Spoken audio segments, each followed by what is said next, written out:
rumah mana yang sesuai untuk kita? Jom kita semak. Okey, senarai faktor-faktor rumah mana yang sesuai untuk kita ni, dia tidak mengikut turutan mana yang lebih penting. Dia bergantung pada individu, tapi kita bincangkan berapa faktor yang penting yang menentukan kat mana rumah mana satu yang paling sesuai untuk kita. Okay. Yang pertama ialah lokasi. Lokasi sangat penting. Satu ialah lokasi tu dia memberi pulangan yang bagus ataupun tidak.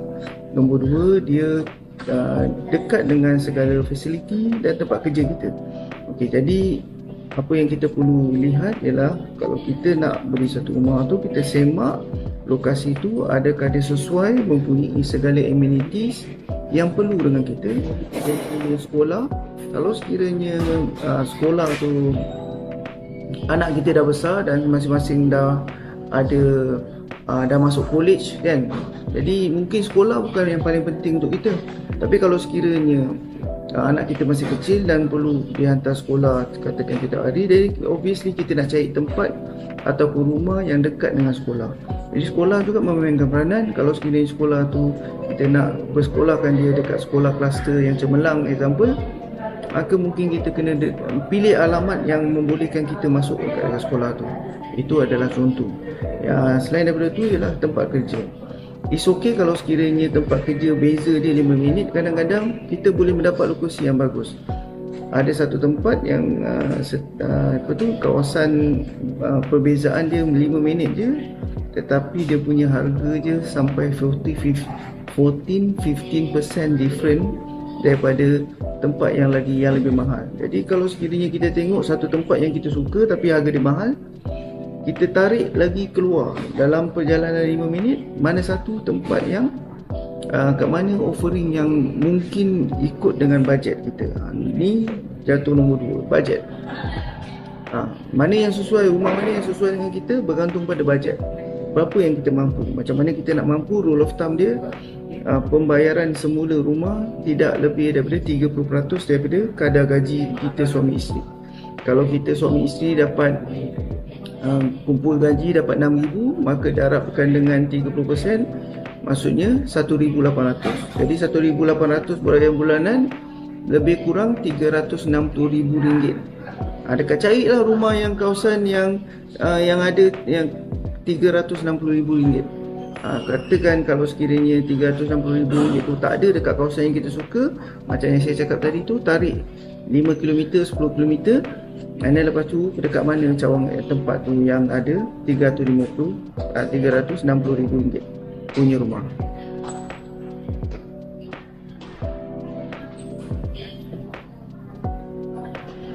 Yang ketiga ialah saiz rumah. Kalau sekiranya kita ambil contoh yang tadi RM360,000, mungkin hanya boleh memberikan kita rumah kecil.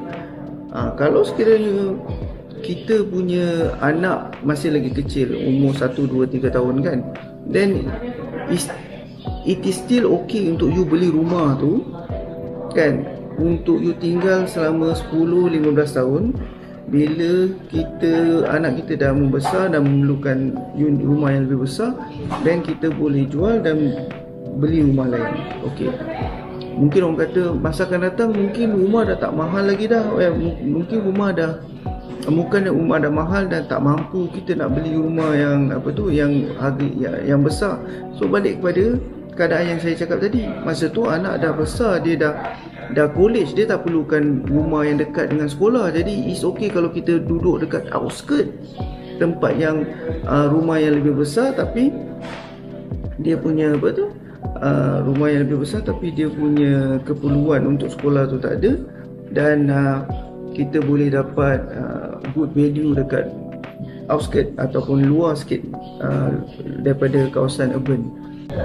Jadi keperluan rumah, saiz rumah ni bergantung kepada kita punya keadaan. Dia tak semestinya sama pada semua ketika. Contohnya, bagi orang yang mempunyai rumah yang besar, banglo 3 tingkat example, apabila anak dia dah besar dan anak dia dah masing-masing ada dekat luar negeri, dan masa tu dia akan merasakan dia perlu untuk downscale kan. Dia perlu jual rumah tu dan cari rumah yang lain. Jadi kat situ keperluan bergantung pada kitaran hidup kita, keadaan kita pada daripada muda sampai ke anak kita dah membesar tingkatan, sampai ke dah college, sampai ke mereka dah berkahwin. So keperluan tu berbeza.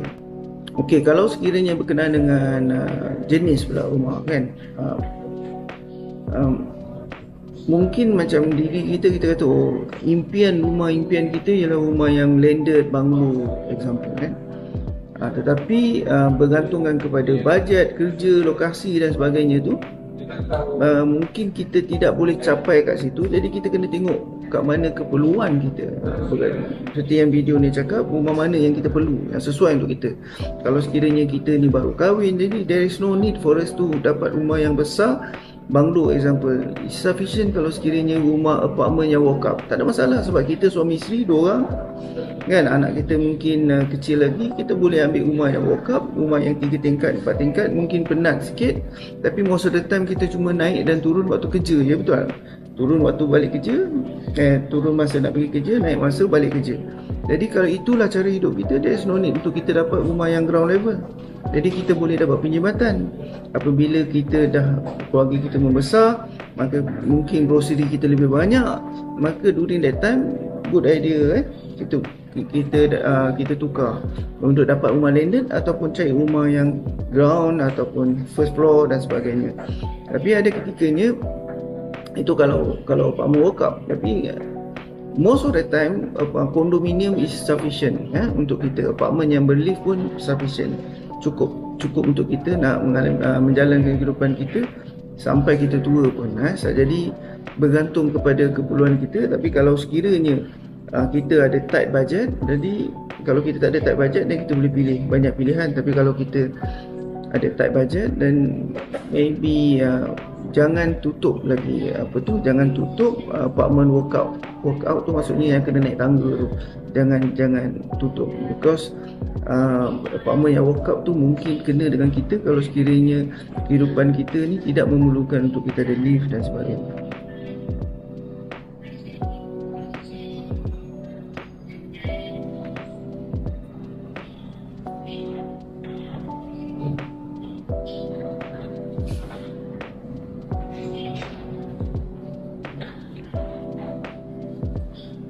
Yang seterusnya adalah facilities. Ini facilities ni bergantung pada kehidupan kita, apa yang kita suka lakukan. Kalau sekiranya kita ni kaki mancing, dan kita obviously kita nak cari tempat yang dekat dengan hobi kita, betul tak? Ataupun kalau sekiranya kita ni kaki pemain golf, then obviously kita nak cari rumah yang dekat dengan padang golf. Ataupun kalau kita minat dengan ceramah-ceramah agama, jadi kita kena cari masjid yang mana yang aktif. Serta masjid dia memang aktif, kuliah Jumaat setiap hari ada kan, kadang-kadang kuliah Zuhur pun ada, and then lepas tu kuliah subuh Sabtu Ahad tu memang confirm ada. Contoh macam tu kan. And then di samping daripada aktiviti keagamaan yang lain. Jadi itu kalau orang yang minat ceramah masjid. Jadi kita tengok kat mana kita minat.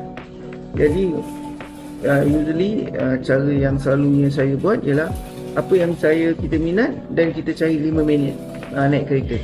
Example, kalau you suka gym, then you cari gym yang you suka, then you tarik 5 minit perjalanan menggunakan Google Map tu kan. Tarik 5 minit perjalanan, then you cari kawasan situ. Jadi you tahu sebelum beli rumah tengok gym dulu. Atau kalau sekiranya you sekolah, macam saya kata, sama juga tarik 5 minit kan. Sebab kita kalau boleh, kita nak hantar anak ataupun nak pergi tempat yang kita suka tu, tak lebih daripada 5 minit. Kalau dia dah 15 minit mengambil masa, dan dia dah jadi chore kan. Jadi dia jadi menyusahkan. Jadi tarik 5 minit, and then lepas tu daripada situ kita pilih kat mana yang ikut bajet, lokasi dan segala. Okey, seterusnya ialah adakah kita ni menggunakan perkhidmatan awam ataupun tidak, bas ataupun LRT, MRT dan sebagainya.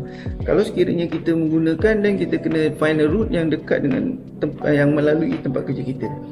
Sebab kadang-kadang kita tengok, ada satu rumah yang murah, cantik, lokasi dia bagus, tapi kalau kita nak pergi tempat kerja, kita kena pakai 2 kali bas. Trust me lah, kalau sekiranya kita kena tukar bas, it's not going to be, apa kata, tiap hari kita lalui memang tak enjoyable lah. So mungkin satu bas saja okey, tapi kalau you kena 2 bas, 3 bas, itu tidak praktikal. Lebih baik kita cari rumah yang kita hanya memerlukan satu kali perjalanan bas ataupun sebelah LRT kan, MRT, and then lepas tu daripada jauh daripada tempat yang kita punya pengangkutan awam.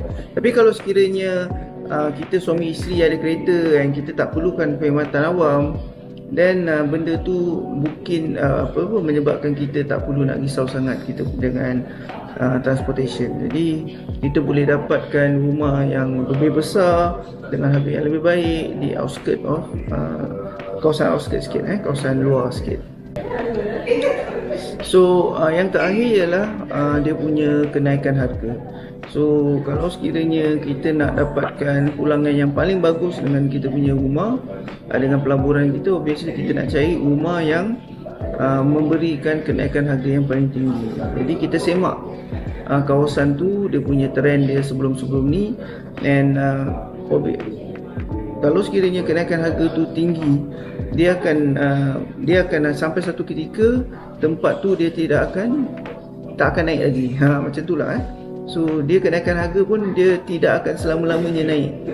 So kita kena cari yang mungkin dia tengah naik ataupun tempat tu macam kita tahu ada satu tempat, kita ambil contoh, katakanlah Wangsa Maju, dia mau naik cepat. So kalau kita nak beli dekat tempat tu lepas dah 10 tahun menaik, mungkin harga dia dah mahal. Dan kita boleh cari outskirt sikit, sebab bila satu tempat tu naik, dia akan mempengaruhi tempat lain yang sekitarnya. Jadi kita beli yang tempat sekitar tu pula.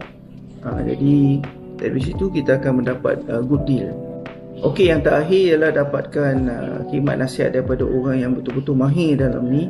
Kalau sekiranya you perlukan khidmat nasihat daripada perundingan hartanah you call them, cakap saya nak cari rumah yang macam ni, dan dia akan bantu you.